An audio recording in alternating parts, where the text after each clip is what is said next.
Itu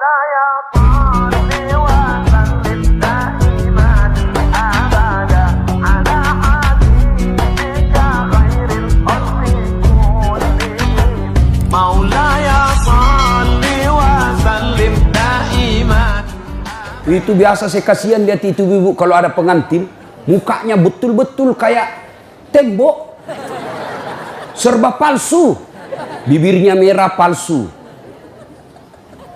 alisnya tebal palsu, bulu matanya panjang palsu, pantatnya gabus, semua palsu. Malah ada lagi lebih gila lagi, saya lihat dia kasih lebih alisnya.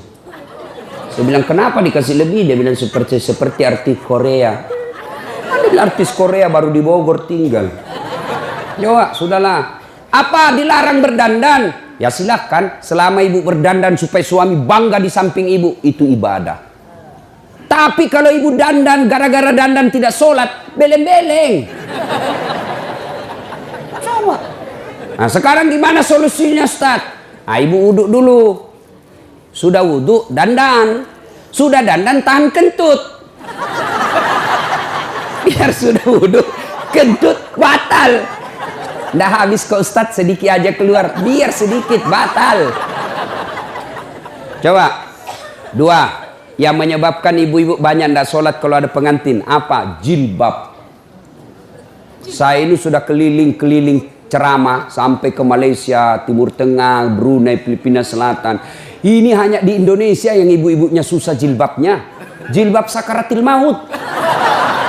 Masya Allah. Itu ada talinya tuh 2 meter. Dia ikat dulu. Dia ikat di lehernya. 2 meter dikasih kembang. 17 pentulnya. Ada kayak batang pohon di belakang. Sudah. Gak bisa lah dia goyang lehernya. Sudah diikat. Coba, ayo, pakai lagi jilbab yang sempit, celana roknya sempit. Suaminya bilang, cepat-cepat, buru-buru, kita ketinggalan. Tunggu sedikit, Pak. Ini namanya belen-belen. Tiba waktu sholat, hayya 'alas shalah. Suaminya bilang, bu, baru aja kau pulang umroh. Itu baru 2 bulan yang lalu kau pulang umroh. Ini sudah mau asar kau belum sholat duhur. Sana pergi sholat. Apa kata istrinya? Sadar kau, Pak. Saya sadar, saya suruh kau sholat. Kau ndak lihat ini jilbabku? 2 jam makainya ini. Beleng-beleng. Sudah ya? Bu, yang paling banyak perempuan ndak sholat kalau ada pesta. Ini kalau laki-laki kapan banyak ndak sholat? Ada Piala Champion. Subuh ndak sholat subuh. Gara-gara sepak bola. Begitu nonton dari jam 2, seri adu penalti. Bersamaan azan subuh. Pilih mana, Pak? Bapak pilih mana? Pergi sholat, ketinggalan gol. Nonton, ketinggalan sholat. Akhirnya apa? Diambil sajadahnya, sholat depan televisi. Ini lebih belen-belen. Ayo. Demi Allah. Apa alasan orang biasa tidak sholat? Ustaz, saya kaya Ustaz. Dia kaya aja dia tidak sholat. Ada yang kalah kayanya Nabi Sulaiman? Ada yang kaya Nabi Sulaiman? Nabi Sulaiman itu pekarangan rumahnya emas. Ada di sini pekarangan rumahnya emas. Paling kalau orang Bugis, kalau paling kaya giginya dikasih emas. Coba. Dia cakep Ustaz. Ada yang kalah Nabi Yusuf? Ayo. Tuh cakepnya Nabi Yusuf, bayangkan cakepnya itu manusia. Ibu-ibu disuruh ngiris-ngiris bawang. Suruh lewat Nabi Yusuf seperti Pragawati. Yang kalau di atas apa itu? Catwalk. Lewat Nabi Yusuf. Ini ibu-ibu, Masya Allah. Ini bukan manusia ini. Cakep betul. Nggak sadar, dia iris tangannya. Dia nggak rasa begitu terpesonanya dengan mukanya Nabi Yusuf. Segagah-gagahnya Ustadz Das'ad. Jangankan ngiris bawang, kentut aja hilang perhatian. Coba. Gagahnya Nabi Yusuf, tapi tetap taat beribadah kepada Allah. Saya kuat Ustadz, binaragawan. Ada kala Nabi Musa. Nabi Musa itu bu, kalau dia kunci badannya, tembus itu bulu-bulu di bajunya. Kalau dia kunci barang, terlempar songkoknya. Kalau dia tinju orang, belum sampai tinjunya sudah jatuh itu musuhnya. Ini orang Bugis bilang karate do, karate campur doti. Doti itu magic. Coba, hebat. Saya cerdas Ustaz. Ada yang kalah cerdasnya Nabi Nuh. Sampai detik ini tidak ada orang arsitek bikin perahu di atas gunung. Semua mereka bikin perahu di pesisir pantai. Nuh alaihissalam di atas gunung bikin perahu. Cerdas, tidak sombong, tetap sujud beribadah kepada Allah. Apa lagi? Hah? Ada apa? Apa alasanmu lagi? Apa yang kita mau alasan tidak mau sholat? Jelas? Hah? Demi Allah, tidak ada keselamatan bagi mereka yang menganggap enteng sholat. Ustadz, saya ini merantau Ustadz dari Sumatera. 30 tahun sudah saya di Bogor Ustadz. Tidak bisa lepas dari kredit. Rumahnya susah, masih ngontrak-ngontrak Ustadz. Periksa sholatmu. Anak saya nakal betul Ustadz. Periksa sholatnya. Kalau sholat baik, mustahil Allah sengsarakan hidupmu.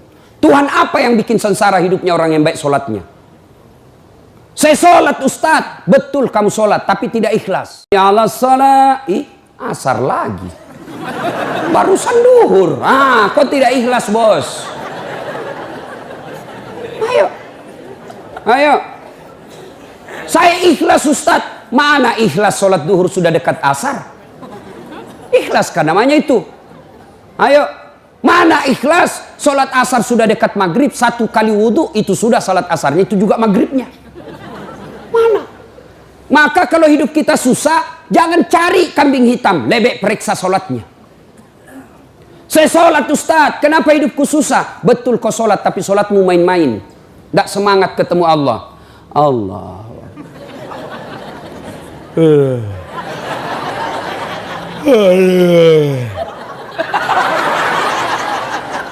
Siratal. Ada yang sholat seperti itu. Ada. Sholat kayak ditiup angin. Allahu Akbar.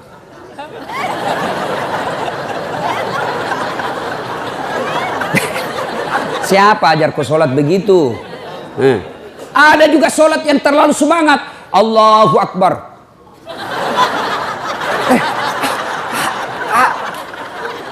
Ibu ketawa karena membayangkan diri sendiri lah. Makanya kalau ada masalah dalam hidup, ayo pertama yang harus kita selesaikan, sempurnakan sholatmu bos. Saya sholat Ustadz. Betul, ibu sholat. Tapi ibu yang pakai baju sholat sudah 3 hari tidak dicuci. Ketemu Allah pakai daster. Tinggi sebelah lagi. CD-nya 2 hari tidak dicuci dipakai. Begitu sholat gatal semua. Siapa ngajar sholat seperti itu? Ayo ya, mulai hari ini koreksi sholatnya bu.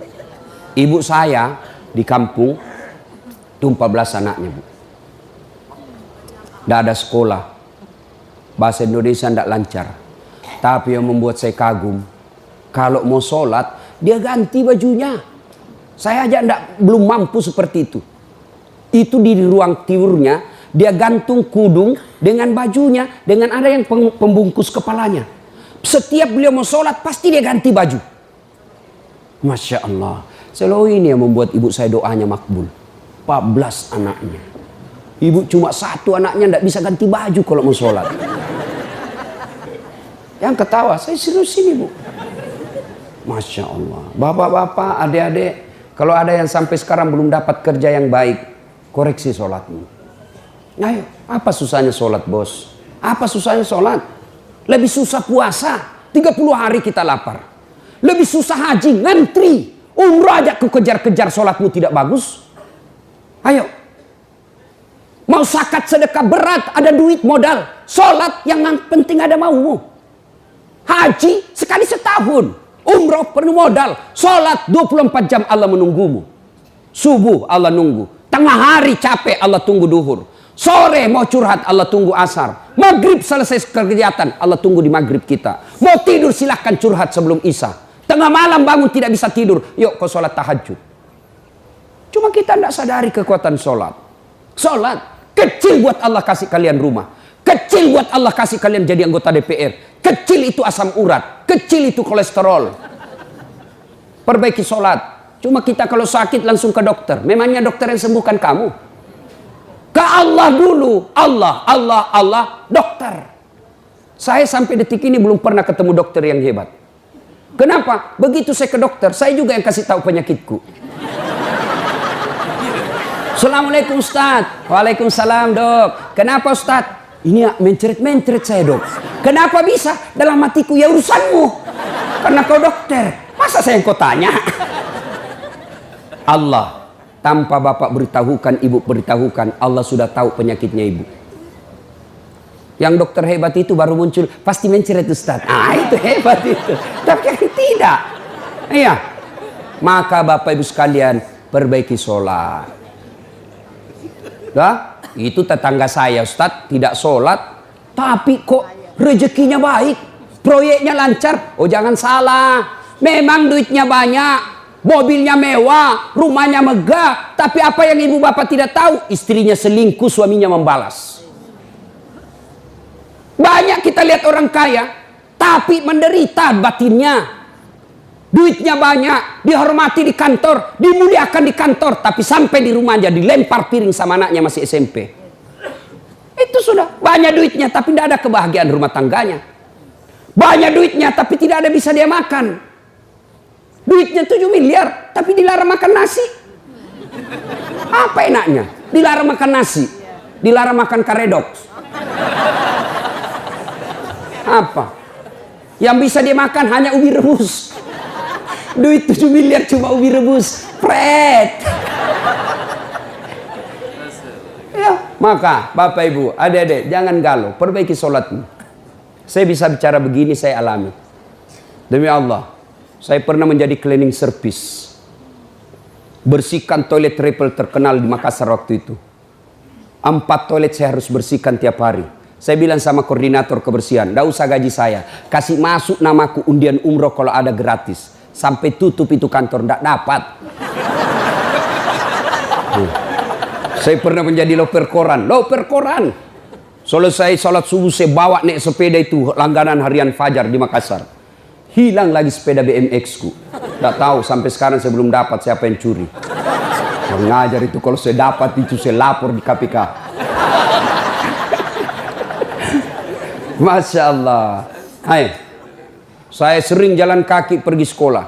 Saya pernah dihina kawan saya waktu kuliah. Keluar dari ruangan kuliah. Dia tunjuki saya, Dasat, tidak malu-malu kau, cakar semua bajumu. Cakar itu rombengan. Nah, tahu, baju bekas yang dari Eropa dijual 100.000 kalau di Matahari 100.000 satu. Ini 10.000 4, masih ditawar. Coba bayangkan. Saya tidak marah. Biiznillah dengan izin Allah. Saya istiqamah pelihara sholat dengan sebaik-baiknya. Alhamdulillah dengan izin Allah. Saya sudah punya travel sendiri. Kapan saja saya mau umroh bisa. Dengan izin Allah. Kalau kawan saya dulu yang hina saya kata pakai baju cakar. Alhamdulillah sekarang Ramadan baru-baru saya kasih lagi zakat. Coba. Kalau saya jalan kaki dulu Alhamdulillah punya kendaraan. Yang jarang seperti itu di Makassar. Alhamdulillah dengan izin Allah. Apa susahnya Allah kasih kamu rumah? Apa susahnya Allah kasih lunas utangmu? Kecil buat Allah. Yang penting sholat men, sholat. Perbaiki sholatmu, Allah yang selesaikan utangmu. Adakah manusia tidak ada masalahnya di dunia? Hah? Ini malah ibu-ibu penuh masalah, saya lihat mukanya ini. Mana ada manusia tidak ada masalahnya? Semua punya masalah. Ustadz, ibu pikir tidak ada masalahnya? Masalah saya besar, mau kawin lagi tapi takut sama istri.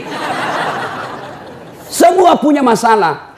Alhamdulillah Allah tidak berkata, Dasat kalau ada masalahmu kau jadi anggota DPR dulu.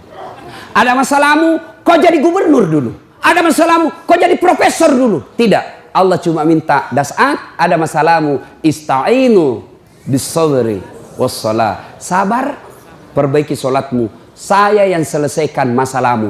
Itu janji Allah, bukan janji caleg. Kalau caleg dijanji Anda boleh, kita dijanji surga, dijanji juga kita surga. Nih kartu namaku, pilih saya. Ada masalahmu, punten, hubungi saya, sama-sama Sunda. dipilih. Begitu terpilih, dia ganti nomor HP-nya. Ini manusia. Tapi kalau Allah, ayo dek, ada masalahmu, perbaiki sholatmu. Ya, teman setan yang pertama, nganggap enteng sholat. Apa akibat dan hukuman bagi mereka meninggalkan sholat? Lain waktu kita bahas. Sekarang yang kedua, penyakit hati yang kedua, sombong, ujub, takabur, borro, mau dibilang, mau dikata, itu penyakit sombong. Ingat sejarahnya iblis keluar dari sorga? Ya? Apa penyebabnya? Apa karena dia miskin? Apa karena dia korengan? Apa karena dia penyakit kusta? Tidak. Ciptakan Adam. Allah perintahkan, wahai seluruh makhlukku, kau sujud di hadapan Adam. Inilah makhluk saya paling mulia. Iblis, malaikat, sujud. Meskipun awalnya sempat protes. Tumbuh-tumbuhan, binatang, sujud hormat kepada Adam. Satu makhluk Allah yang tidak mau. Namanya iblis. Iblis protes. Saya tidak mau ya Allah. Kenapa iblis? Adam baru diciptakan. Saya senior. Masa senior hormat sama junior? Gengsi dong. Adam diciptakan dari tanah. Saya dari api. Unsur kejadian saya lebih mulia dari Adam. Saya tidak mau. Allah berfirman, wah kau sombong rupanya iblis. Sombong tidak layak penghuni sorga. Keluar kau dari sorgaku. Diusir dari sorga. Cuma iblis waktu diusir, dia minta, ya Allah, nih sebelum saya keluar dari sorga, nih ada dua proposal saya. Permohonan saya. Satu, berikan saya umur yang panjang. Oke, kata Allah, kau tidak akan mati sampai hari kiamat. Kata iblis itu beranak pinak. Andai kita ketemu sama dunia, Pak, ini ada banyak di sini kita, Pak. Cuma karena dunia kita beda, maka tidak ketemu. Tapi di sini dia lihat kita ini, Pak. Oh ini nih sasaran saya nanti nih. Pulang ini saya goda lagi nih supaya goda ini. Itu cuma tidak dilihat. Tuh. Yang kedua kata iblis, permohonan saya yang kedua, berikan saya skill, kemampuan, kehebatan untuk menggoda anak cucunya Adam. Gara-gara Adam saya diusir, maka saya akan melakukan perang sepanjang hidup saya. Itu iblis. Kata Allah, silakan. Salah. Ya, jangan sombong. Apa yang kau sombongkan dengan ilmu? Ada orang banyak betul ilmunya. Allah marah, mulai dikasih pikun. Pikun tidak ada obatnya. Selama ini dia mengajar, diprotes sama istrinya. Pak, biasanya kalau kau mau mengajar, kau cium-cium jidatku. Ini sudah hampir 2 minggu tidak pernah kau cium saya. Langsung dia bilang suaminya, astagfirullah. Berarti siapa kau cium selama ini? Ternyata pembantunya. Apa kau sombong? Pikun kau tidak bisa bedakan istri pembantu. Jangan juga modus. Teman-teman pulang dengar ceramah ini, besok dia masuk kamar pembantu. Didapat sama istrinya, kukira kamu sayang. Jangan sombong dengan ilmu. Ya, pintu masuknya setan sombong. Yang kedua, apa penyebab sombong? Bertambahnya pangkat jabatan. Kan sombong. Anggota DPR, jangan sombong. Kau jadi anggota DPR karena rakyat memilihmu. Jadi bupati, jangan sombong. Kau jadi bupati karena rakyat milih. Tidak pilih, wabillahi taufiq wal hidayah. Keluar kau jadi rakyat biasa. Apalagi menyebabkan orang sombong? Bertambahnya harta. Jangan sombong, nanti kau seperti Qarun. Banyak duitnya. Takabur, tenggelamkan oleh Allah. Belajar dari Palu, belajar dari Donggala, Aceh, sekejap saja hancur. Jangan sombong. Apalagi membuat orang sombong? Bertambahnya ibadah. Yang tadinya malas sholat, sekarang sholatnya bagus. Bukan cuma 5 waktu, sunnah-sunnahnya pun oke. Mulai sombong, jangan. Allah senang orang yang alim, tapi Allah tidak senang orang yang sombong. Puncak kesombongan, tidak mau sujud di hadapan Allah. Dalam hadits qudsi Allah jelaskan, ada 3 temannya setan di dunia. Satu di antaranya, ghaniyun mutakabbir. Orang kaya yang sombong. Kaya harta sombong temannya setan. Kaya ilmu, ilmuwan sombong temannya setan. Kaya pangkat pejabat temannya setan. Tapi masih masuk akal. Orang masih, ya wajarlah dia sombong. Dia wali kota. Wajarlah dia sombong, banyak duitnya. Wajar dia sombong, tinggi ilmunya. Tapi temannya setan. Masih wajar. Tapi ini sudah miskin, pengangguran, jelek mukanya, bau keteknya. Sombong lagi. Bukan kau temannya setan, kau sudah jadi setan cilaka.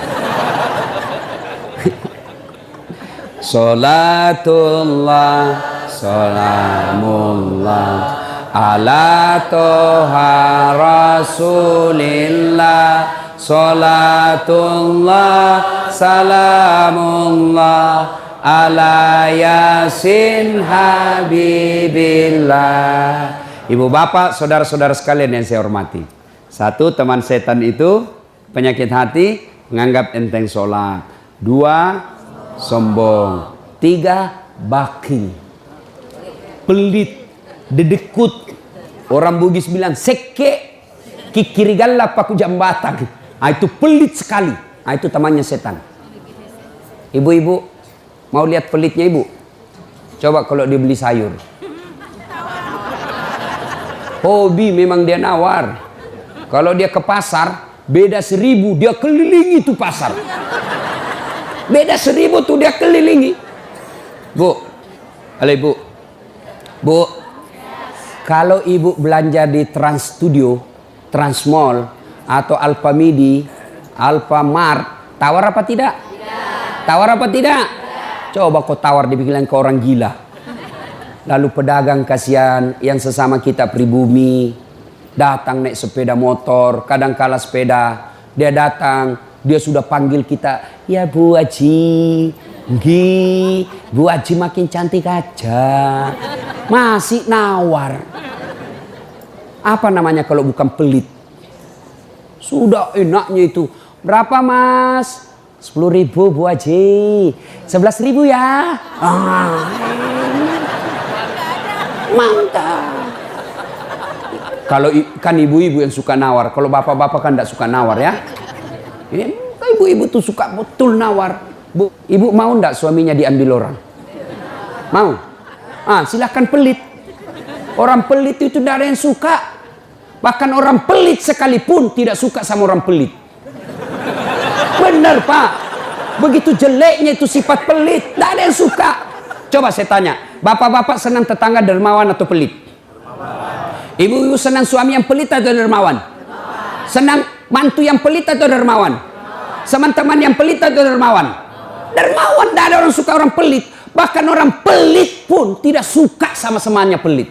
Jangan kau ke rumahnya, pelit dia itu. Padahal dia juga pelit. Begitu jeleknya itu sifat pelit. Demi Allah, tidak ada orang bangkrut gara-gara sedekah. Adakah pernah bapak dengar, mas, tuh yang di sudut rumah di komplek, tuh kaya betul dulu Ustadz. Cuma karena dia rajin sedekah, bangkrut. Ada? Tidak pernah. Biasa kita ini sangka buruk kepada Allah. Tidak mau bersedekah karena sangka buruk. Nanti saya makan apa? Nanti saya makan apa? Jangan cemas rezeki. Jangankan diambil orang. Tertukar saja tidak. Cicak aja dijamin rezekinya. Tahu cicak? Tahu?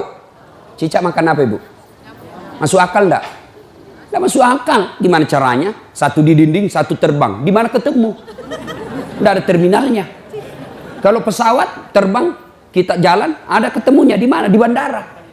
Ini cicak satu terbang, satu di dinding. Di mana ketemunya? Tapi lagu kita waktu kecil kan, cicak-cicak di dinding, diam-diam merayap, datang seekor nyamuk. Nyamuk yang datang. Nyamuk yang datang. Allah jamin rezekinya. Lagu tidak bilang cicak lompat ke nyamuk. Setengah mati cicak, kasihan. Iya kan? Itu cicak, tidak sarjana, tidak punya kursus, tidak ada kaki, tidak ada otaknya, tidak cerdas, bisa hidup. Apalagi ibu, jangan pelit. Sedekah, Allah sudah jamin rezekimu. Bu, ada suaminya mulai selingkuh? Ada? Tidak usah curhat sama tetangga, apalagi curhat di Facebook. Tak kusangka kau begitu. Pret, beleng-beleng. Rahasia keluargamu kau ungkap di Facebook. Begitu mulai, bu, ciri-ciri laki-laki yang sudah mulai lain-lainnya. Kalau yang selama ini tidak pernah pakai sisir keluar, tiba-tiba rapi. Tidak pernah pakai parfum, tiba-tiba beli parfum malaikat subuh. Nah, yang tadinya keluar rumah tidak pernah pakai setrikaan, langsung rapi. Yang paling mencurigakan kalau dia terima SMS dalam kamar mandi. 70% wajib dicurigai. Nah, kalau sudah begitu ibu tidak usah curhat sama tetangga. Lebih curhat kepada Allah. Bangun ibu sholat hajat. Lakukan sampai 8 rakaat. Setiap 2 rakaat di sujud terakhirmu kau berdoa kepada Allah. Ya Allah, engkau yang membolak-balikkan rasa cinta dalam hati suamiku. Tidak mungkin aku bisa mengendalikan cintanya. Ya Allah, tidak mungkin aku jaga dia 24 jam. Engkau yang maha menjaga ya Allah. Ya Allah, pelihara suamiku dari godaan perempuan lain. Ini ada duit saya 500.000. Saya tolak bala besok ke panti asuhan. Mudah-mudahan 500.000 suamiku terhindar dari wanita jahat. Bismillah. Coba amalkan itu, Bu. Coba amalkan. Yang jadi masalah kalau suaminya juga sudah tahu rumusnya. Dia bangun juga sholat tahajud. Dia bangun pula sholat hajat. Istrinya sebelah, kamar sebelah. Suaminya kamar sebelah. Ya Allah, capek sudah saya lihat istri saya ya Allah. Ngamuk aja kerjanya. Marah-marah aja. Berat badannya juga makin tambah ya Allah. Tak tahu dilihat dari mana dia seksi. Ya Allah, ini ada duit saya 500.000. Tolak bala ya Allah. Mudah-mudahan istriku ikhlas saya kawin lagi. Bingung malaikat yang mana nih kan? Jangan pelit. Demi Allah, tidak ada orang bangkrut gara-gara sedekah. Saya kasih contoh. Tanggal 4 kemarin, sehari sebelum lebaran. Ya, tanggal 3 malam. Ada anak-anak usia 19 tahun. Bapaknya Flores, mamanya Toraja, Kristen. Karena sering dengar ceramah saya di YouTube, akhirnya dia memutuskan diri masuk Islam. Desember kemarin. 19 tahun. Tanggal 3 malam, dia DM ke saya di Instagram. Ustadz, saya ini dicerita cara mualafnya.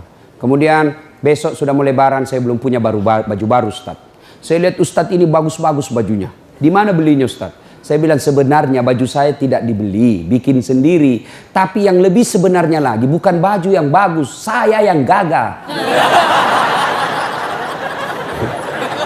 Ya, sudahlah. Saya butuh baju lebaran. Saya bilang, kau datanglah ke rumah saya. Saya sediakan kau pilih bajuku yang kau suka. Dia pakai tongkat, turun dari taksi. Wih, kasihan saya. Kenapa kakimu, Dek? Ternyata diamputasi kakinya. Dia singgah sholat asar, ditabrak mobil. Saya bilang, berat betul hidupnya ini anak. Diusir dari orang tuanya, Pak. Diusir, sekarang tinggal di masjid. Tidak disetujui, hanya dia sendiri masuk Islam. Diusir. Bilang, kenapa kakimu? Saya cerita. Sedih saya, sempat berkaca. Jangan sedih Ustaz. Ini tidak ada artinya nih kaki ketimbang iman saya kepada Allah. Luar biasa, 19 tahun. Saya ambil baju saya yang paling bagus. Kau pilih ini, Dek. Mana kau suka? Bener, diambil yang paling bagus. Sempat juga saya nyesal. Sudah, karena saya buru-buru ke bandara, saya mau pergi khutbah. Ya, ini Dek, aku ambil 1 juta. Sudah, baliklah dia, naik Grab lagi. Sudah, perjalanan saya ke bandara, masuk WhatsApp. Tik, tik, tik, tik. Ustadz, berapa nomor rekeningnya? Wakil Wali Kota Balikpapan. Dalam hati saya bilang, kenapa lagi Pak Wali? Ada apa? Padahal dalam hatiku, segeralah. Kirimlah nomor rekening. Masih di atas mobil, masuk. Tik, tik, tik, tik. Masuk, berapa transferan masuk? 30 juta. Tadi keluar 1 juta. Tidak cukup sampai situ. Allah balas lebih banyak. Sampai di airport, bandara, depan pintu 7 nunggu saya keberangkatan. Tiba-tiba ada ibu-ibu lari. Bawa amplop. Ustadz, tunggu dulu Ustadz. Apa? Ini dalam hatiku. Ada apa lagi? Padahal cepat sudah. Ini ada ternyata ada fans saya, dia lihat saya di bandara, dia mau kasih, tapi cepat buru-buru mau masuk bandara. Dikasih saya melalui itu ibu, nih ada Ustadz titipan dari ini. Oke, saya buka, berapa isinya? 10 juta. Sudah 40 itu kan gantinya. Besoknya tanggal 5 selesai khutbah. Biasanya kalau saya khutbah dikasih itu ibu 25 juta sama itu Bu Bupati. Berapa saya dikasih waktu itu? 35 juta. Berapa Allah ganti? 75. Keluarkan 1 juta, Allah ganti 75 juta. Kenapa ibu miskin? Karena ibu malas bersedekah. Selalu berkeyakinan saya miskin. Maka Allah, ana inda sanni abdibi. Saya tergantung sangkanya hambaku. Kalau kau sangka tidak mampu, maka kau kasih tidak mampu. Sedekah ibu. Allah tidak lihat 1 jutanya. Allah tidak lihat 100.000-nya. Yang Allah mau nilai, kamu sedekah enggak satu hari ini? Jangan pernah lewatkan maghrib tanpa sedekah di hari itu. Coba amalkan. Coba. Kenapa kita tidak bisa umroh? Karena selalu yakin saya tidak mampu. Maka Allah, ya sudah, kau yakin tidak mampu. Sedekah. Pulang ini kau sedekah sama tetanggamu. Cari orang miskin. Cari janda-janda tua. Tidak usah janda muda. Banyak yang bisa selamatkan. Jelas? Salatullah, salamullah, ala toha rasulillah. Salatullah, salamullah, ala yasin habibillah. Nah, sudah banyak sebenarnya penyakit hati, tapi waktu yang terbatas. Saya cuma bilang waktu yang terbatas. Saya ada acara di Bandung, Ibu, jam 10. Saya ini orang kampung. Saya tidak tahu Bogor ke Bandung jauh. Saya pikirnya 1 jam. Inilah kalau kita pakai pulsa lokal. Saya orang kampung, tidak tahu saya. Oh, ternyata jauh. Nah, saya harus segera selesaikan. Insya Allah, kalau panitia ngundang saya lagi ke sini, saya datang lagi. Insya Allah ya. Nah, ini penyakit hati. Sekarang gimana cara mengobatinya? Ala bizikrillahi tatma'innul qulub. Ketahuilah dengan berzikir mengingat kepadaku, maka hatimu akan jadi tenang. Jadi kalau kita punya penyakit hati, maka datang di majelis zikir Al-Ihya ini. Ini salah satu caranya. Memang ibu tidak dapat voucher. Memang ibu tidak dapat undian. Tapi apa yang ibu dapat? Ilmu. Tapi ilmu tidaklah terlalu menolong ketika ilmu itu tidak diamalkan. Amalkan yang Bapak Ibu tahu, maka Allah akan berikan ketenteraman jiwa, ketenangan hati. Kalau hati sudah tenang, itulah kekayaan kita yang paling baik. Ibu Bapak, inilah tausiah kita, mudah-mudahan